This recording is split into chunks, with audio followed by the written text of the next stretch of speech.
We're diving into the nitty-gritty of charge-offs and their impact on your security clearance or background checks. Picture this. You're on a quest for that dream job or a top-secret clearance, but suddenly you hit a roadblock.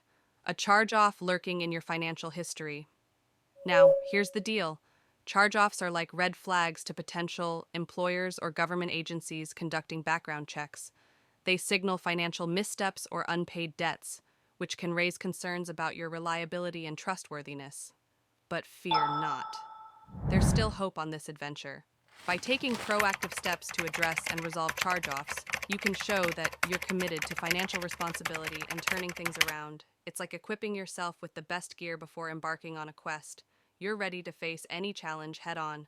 So, here's your quest. Tackle those charge-offs, communicate openly with employers or agencies about your efforts to resolve them, and showcase your determination to succeed.